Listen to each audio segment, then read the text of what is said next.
Hey everyone, so about 47 minutes ago, I had a wee exchange on Twitter regarding Star Trek Discovery and Sonequa Martin Green and Nichelle Nichols, the two pioneers for black women in space on television, both associated with the Star Trek universe. So in order to properly explain, first, my discomfort with the exchange and where I'm coming from based on my take from it, I wrote this essay, this blog post entitled, "Some People Use Mansplaining in a Way That's Sexist and Cliche." And so rather than talk through to you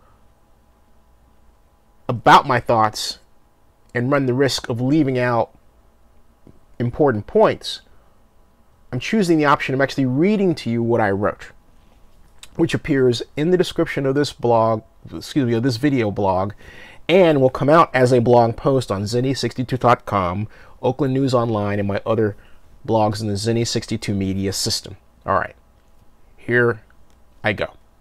Okay, so the social media topic was Star Trek Discovery, where Sonequa Martin Green played a starring role as First Officer Michael Burnham. The African-American actress rightly gained applause for her role in that position. But then came a number of tweets which seemed to imply that there had never been a black woman in space on television before.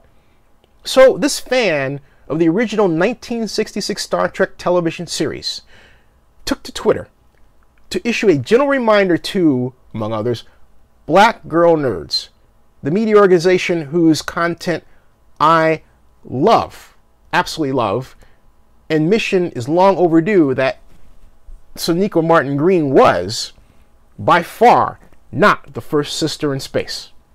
Of course, the title goes to the very awesome Nichelle Nichols, who played Lieutenant Uhura on Star Trek, and not just for the original series, but for all the movies save for J.J. Abrams' remake, where her character was represented by Zoe Saldana. Rather than push aside or forget Ms. Nichols, she should be revered as the first and not forgotten. So I pointed this out on Twitter, and someone I don't know and will not name chimes in accusing me of mansplaining. The definition of mansplaining is, according to the Merriam-Webster Dictionary, and I quote, "At its core, a very specific thing. It's what occurs when a man talks condescendingly to someone, especially a woman, about something he has incomplete knowledge of, with a mistaken assumption that he knows more about it than the person he's talking to does." In my case, and as I pointed out on Twitter, I'm a fan of the original 1966 Star Trek television series, and so I was taking up for Ms. Nichols. Guess what? I could have been a woman and done exactly the same thing. In fact, I received a number of retweets and likes for my tweet coming to remind all of what Nichelle Nichols did. Then there was one sister who comes up and accuses me of mansplaining, and as I pointed out earlier, and as one who tires of cliches, that particular one just sent me to the moon. It's overused. You have women and men telling men that they're mansplaining something, but it only takes a little thought to realize that their complaint or attack is sexist in itself. Part of this process of the misuse of mansplaining is due to social media itself. There is such a rush to judge others via the medium that the persons who do it don't even stop for one moment to think about the appropriateness of their claim. So intent are they at scoring what I call insult points that all logic goes out the window. What results is an effort that's sexist. Just because the person appears to be a man, on social media don't always know, the responder slaps the mansplaining word and thinks that they scored insult points and made themselves look like the cool, hip defender of whatever act they think is being put upon women. In other words, all the effort to make themselves feel good about putting the other person down is done. That's all it is. They just want to put you down. Well, word up. I wasn't putting down black girl nerds at all. Just giving a friendly reminder, a shout out for Nichelle Nichols.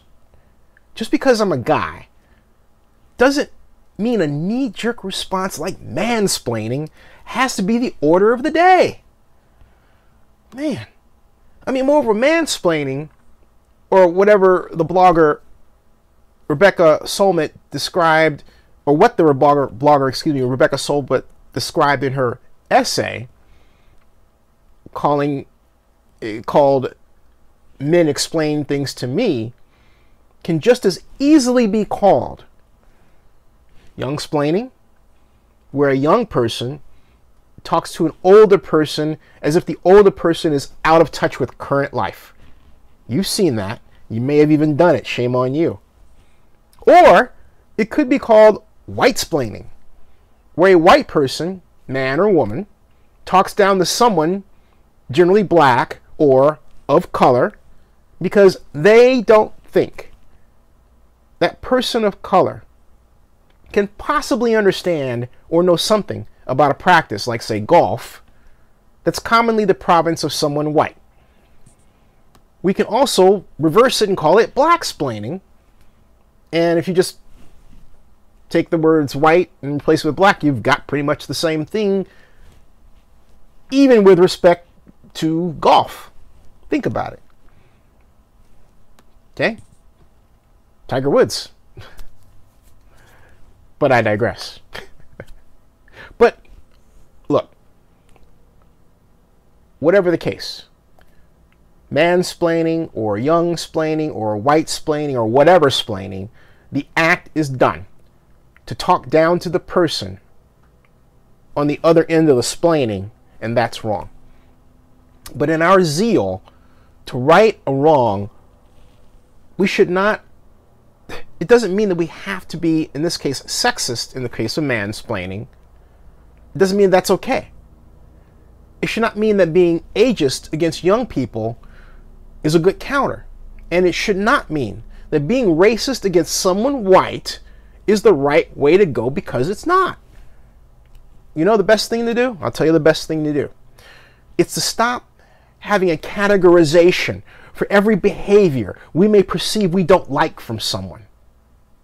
If we as a society were far less neurotic, we wouldn't be having these problems in communication anyway. Stay tuned. And please subscribe to Zinnia62 on YouTube.